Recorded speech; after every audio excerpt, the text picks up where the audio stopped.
नव्या वक्फ कायद्यातील 2 कलमांना सुप्रीम कोर्टाची स्थगिती, 7 दिवसात उत्तर देण्याचे केंद्र सरकारला आदेश, तर संपूर्ण वक्फ सुधारणा कायद्याला स्थगिती नसल्याचंही कोर्टाकडून स्पष्ट.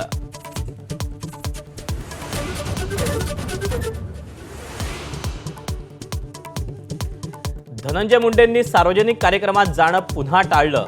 विमानाचं तांत्रिक कारण देत पिंपळनेरला जाणार नसल्याचं ट्विट. सुरेश धस यांच्यासोबत होता एकत्रित कार्यक्रम.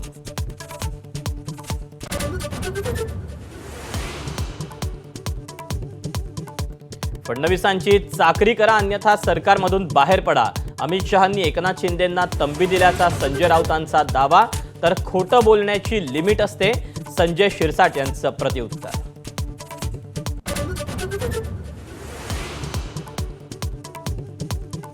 नाशिकच्या मेळाव्यानंतर उद्धव ठाकरेंनी मातोश्रीवर बोलावली वरिष्ठ नेत्यांची बैठक. संजय राऊत, अनिल देसाई, सुभाष देसाई, चंद्रकांत खैरे, विनायक राऊतांसह अनेक बडे नेते उपस्थित.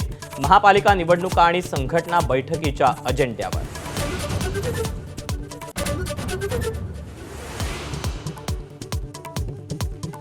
घाटकोपरमध्ये मांसाहार करण्यावरून मराठी कुटुंबांना अपमानकारक वागणूक दिल्याचा आरोप. कालच्या राड्यानंतर मनसे पदाधिकाऱ्यांची आज पुन्हा सोसायटीत धाव. मराठी कुटुंबाला त्रास दिल्याचा आरोप असलेल्यांना विचारला जाब.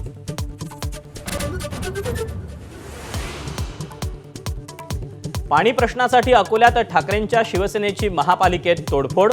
मलकापूर परिसरात 10 दिवसाआड पाणी पुरवठा होत असल्यानं संताप.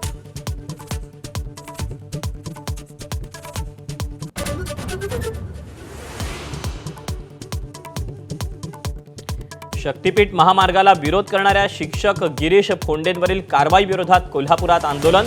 राजू शेट्टींच्या नेतृत्वाखाली इंडिया आघाडी संघर्ष समिती आणि शिक्षक संघटनांचं आंदोलन.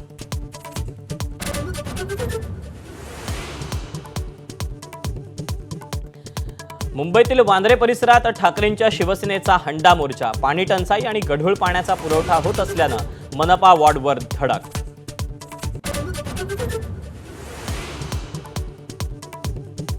नाशिकचा अनधिकृत दर्गा हटवल्यावर आता सुप्रीम कोर्टाकडून कारवाईला स्थगिती. दर्ग्यासंबंधी कोर्टातल्या याचिकेची माहितीच नव्हती. नाशिकचे पोलीस आयुक्त संदीप कर्णिक यांचं स्पष्टीकरण.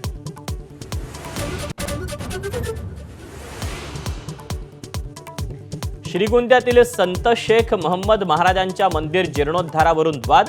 वंशजांचा विरोध, पण ग्रामस्थ मंदिर जीर्णोद्धारावर ठाम. बंड्यात आता कराडकरही सहभागी झाले आंदोलनात.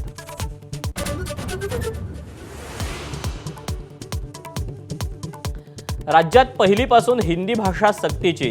5वी पर्यंत तिसरी भाषा म्हणून हिंदी शिकावीच लागणार. नव्या शैक्षणिक धोरणात शिक्कामोर्तब. मुंबईतल्या मेट्रो 7A मार्गिकेवरील भूमिगत बोगद्याचं खोदकाम पूर्ण. मुख्यमंत्र्यांची उपस्थिती. मुंबईतल्या विमानतळापर्यंत पोहोचणं होणार सोपं. पुढील वर्षीपर्यंत 150 किलोमीटर मेट्रो मार्ग पूर्ण करणार, फडणवीसांचा निर्धार.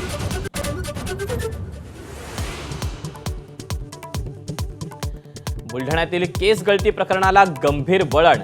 शेगावात केस गळतीनंतर आता नख गळती होत असल्याचा स्थानिकांचा दावा. आरोग्य आणि जिल्हा प्रशासनानं रुग्णांना वाऱ्यावर सोडल्याचा आरोप.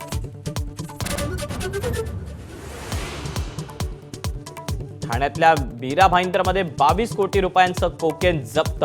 2 महिलांसह 3 आरोपी गजाआड. आंतरराष्ट्रीय दर्जाचा 14 किलो कोकेन जप्त. एबीपी माझा, उघडा डोळे बघा नीट.